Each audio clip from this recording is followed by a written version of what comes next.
हम रहने वाले झुंझुनू जिले के हैं। गांव पापड़ा है और तहसील उदयपुरवाटी है। ये लड़की है मेरी, इसका नाम साक्षी है जी।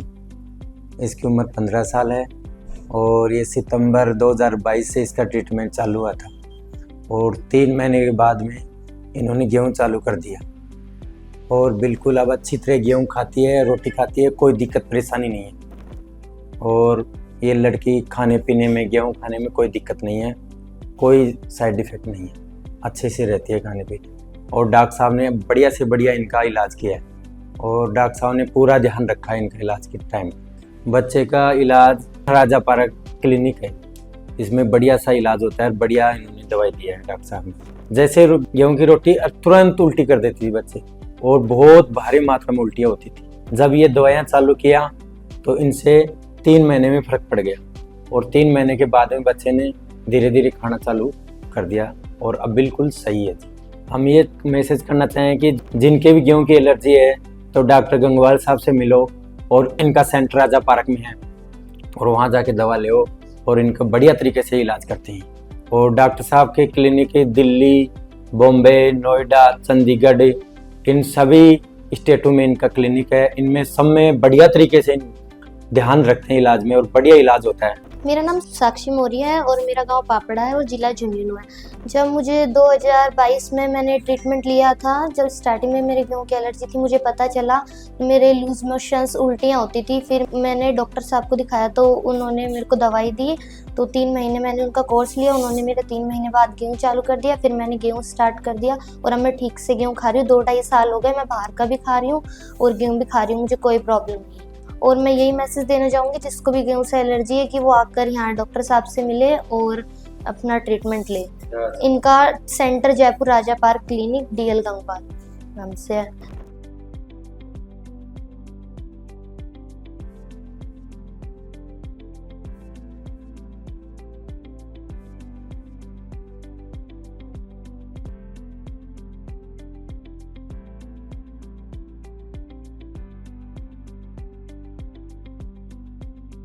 नमस्कार दोस्तों, मैं doctor DL Gangwal homeopathy research hospital में आपका स्वागत है। दोस्तों, अभी आपके सामने साक्षी मौर्य, इन्होंने हमारे जयपुर सेंटर जो कि राजा पार्क में स्थित है, यहाँ से इन्होंने ट्रीटमेंट लिया। बच्चों को गेहूं से एलर्जी यानी सिलिक डिजीज, जिसमें उल्टी, दस्त, पेट दर्द, ग्रोथ ना होना, हीमोग्लोबिन न बढ़ना, आयरन न बढ़ना, फ्रेटिन न बढ़ना, इस तरह की समस्याएं हो सकती है। तो इनके साथ ये सारी समस्याएं थी। इनका ट्रीटमेंट हमारे सेंटर से लगभग 3 साल चला। इन्होंने सितंबर 2022 में ट्रीटमेंट स्टार्ट किया और लगभग इन्होंने जून 2025 में हमारे यहाँ से ट्रीटमेंट बंद कर दिया। फिर भी हम रुके रहे कि रिपोर्ट्स कराते हैं, बच्चे की कंडीशन जानते हैं। लगभग 3 महीने ट्रीटमेंट बंद होने के बाद में, मेडिसिन बंद होने के बाद में इन्होंने टेस्टिमोनियल दिया, तो वो इनके लिए भी ठीक था कि 3 महीने बाद में रिपोर्ट कराइए वो कैसी करेगी। तो इनकी रिपोर्ट भी ठीक थी और बच्चे के किस तरह को सिम्टम्स भी नहीं थे। फिर हमने भी विचार किया कि चलो थोड़ा और रुकते हैं, हमारा जो एक्सप्लेनेशन रहता है पेशेंट को लेके, उसके लिए थोड़ा हम रुकते हैं। तो हमने थोड़ा रुका और लगभग 6 महीने बाद में, इनके टेस्टिमोनियल के 6 महीने बाद में हमने इस चीज़ शूट करी कि एक बार देखते हैं, बात करते हैं पेशेंट को लेके। तो ये मान के चलिए आपकी लगभग 8 से 10 महीने हो चुके हैं ट्रीटमेंट को बंद हुए और बच्चा एकदम ठीक है। हमने अभी कुछ टाइम पहले बात करी, बच्चे से पूछा कि ग्रोथ कैसी है और जो चीज़ें कमी रहती थी, आयरन, विटामिन की कमी रहती है, वो कैसी है और कोई पेट दर्द, उल्टी, दस्त, इस तरह की समस्या तो नहीं है। तो बच्चे का अक्सर एकदम बढ़िया है। बेसिकली ये सीख करके रहने वाले हैं और इन्होंने पूरा ट्रीटमेंट लिया। कभी मदर आके ट्रीटमेंट ले रहे हैं, कभी मदर साथ में आ रहे हैं, कभी फादर साथ में आ रहे हैं, कभी ग्रैंड फादर आ रहे हैं साथ में। तो इन्होंने कभी भी मेडिसिन को रोका नहीं।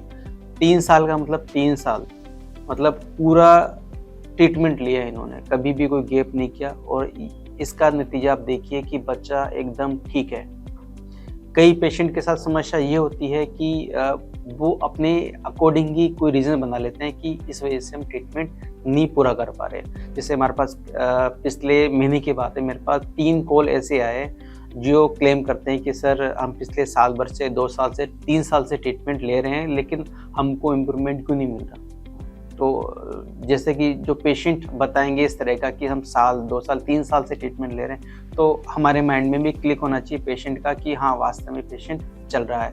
तो हमने देखा कि पेशेंट तो रेगुलर है ही नहीं, मेडिसिन ली नहीं। हमने अपना रिकॉर्ड देखा जो कि हमारे पास रहता है, तो जो साल भर वाला पेशेंट था, मात्र उसने 3 महीने दवा ली। उन्हें पूछा कि आपने ट्रीटमेंट लिया पूरा, कि सर हमारे 1 महीने की दवा हमारे तो 3 महीने चलती है, 4 महीने चलती है, तो इस हिसाब से हमने 3-4 महीने दवा ली, लेकिन हमारे तो पूरे साल भर दवा खाई। तो हमने समझाया कि आप इर्रेगुलर है मेडिसिन के लिए। इसी तरह से जो 2 साल वाला पेशेंट था, 3 साल वाला पेशेंट था, सबके साथ यही था कि सर हमने मेडिसिन ली, फ़ायदा मिल गया इसलिए रोक दिया, फिर दिक्कत आई तो हमने फिर लिया। तो इस तरह से उनके साल, 2 साल और 3 साल पूरे होते हैं। तो ये सेल्फ सेटिस्फेक्शन होता है उनका कि हम ट्रीटमेंट ले रहे हैं। यही वो लोग होते हैं, पेशेंट होते हैं, जो सोशल मीडिया पे कमेंट करते हैं कि इनकी दवा से कुछ फ़र्क नहीं पड़ रहा, हमने साल भर दवा ले ली, 2 साल दवा ले ली, वेस्ट ऑफ मनी, और किसी तरह का कोई फ़ायदा नहीं मिला। तो हम आपसे यही गुजारिश करते हैं कि अगर आप पूरा ट्रीटमेंट लेंगे तो ही फ़ायदा मिलेगा। और होम्योपैथी है, होम्योपैथी में 1 दिन 2 दिन का भी अगर आप गैप करते हैं तो आपको वो रिज़ल्ट नहीं मिलेंगे जो मिलने चाहिए। तो आप पूरे इंश्योर होके आइए कि हमको पूरा ट्रीटमेंट लेना है। और पैथी की तरह इसमें भी पॉसिबिलिटी है, संभावनाएँ हैं, हम भी संभावना पे चलते हैं। और जो पेशेंट ठीक हो रहे हैं, हम भी उन्हीं को लेके बात करते हैं कि इसका ट्रीटमेंट पॉसिबल है। जिसमें टीटीज लेवल मोर देन 100 होता है, वो पेशेंट भी ठीक हो रहे हैं। मोर देन 200 वाले भी हो रहे हैं, 800 वाले भी हो रहे हैं। और जिनका लेस देन 50 वो पेशेंट भी ठीक हो रहे हैं। वो उनकी खुद की मेहनत है, हमारी मेहनत 20%, उनकी मेहनत 80%। तो अगर आप 80% मेहनत करना चाह रहे हो तो ही इसका समाधान हो सकता है। सीलिक डिजीज़, जिसमें कि आपके गैस्ट्रिक सिम्टम्स होते हैं, जिसमें कि आपके स्किन के सिम्टम्स होते हैं, जिसमें कि आपके रेस्पिरेटरी सिम्टम्स होते हैं, ये सिम्टम्स और बीमारियों में भी होते हैं। जैसे कि सीजनल मौसम चेंज हो रहा हो तो उल्टी दस्त होना लाजमी है, कफ कोल्ड होना लाजमी है, स्किन प्रॉब्लम होना लाजमी है। तो अगर कोई पेशेंट हमारे यहाँ से साल, 2 साल, 3 साल ट्रीटमेंट ले रहा है तो ये सब चीज़ों से, वो एक्सटर्नल चीज़ों से भी जूझ सकता है। लेकिन अगर आप उसको लेके सोचो कि नहीं, बच्चे को उल्टी दस्त इसलिए हो रहे हैं कि दवा काम नहीं कर रही और वेस्ट ऑफ मनी है, वेस्ट ऑफ टाइम है, तो आपको इन सब चीज़ों से बचना है। क्योंकि सीलिएक का टप्पा लगने का मतलब ये है कि जो भी चीज़ होगी वो सीलिएक होगी, ऐसा नहीं है। और चीज़ें भी आपको अफेक्ट कर सकती है। तो पेशेंस रखना बहुत ज़रूरी है, डॉक्टर पे विश्वास रखना बहुत ज़रूरी है, क्योंकि आपको एक्सटर्नल ऐसे फैक्टर्स है जो आपको इन्वॉल्व होंगे। गंगवाल होम्योपैथी रिसर्च हॉस्पिटल से जुड़ने के लिए बहुत बहुत धन्यवाद। हम चाहेंगे कि आपका विश्वास, आपका फेथ यूं ही बना रहे। Thank you so much.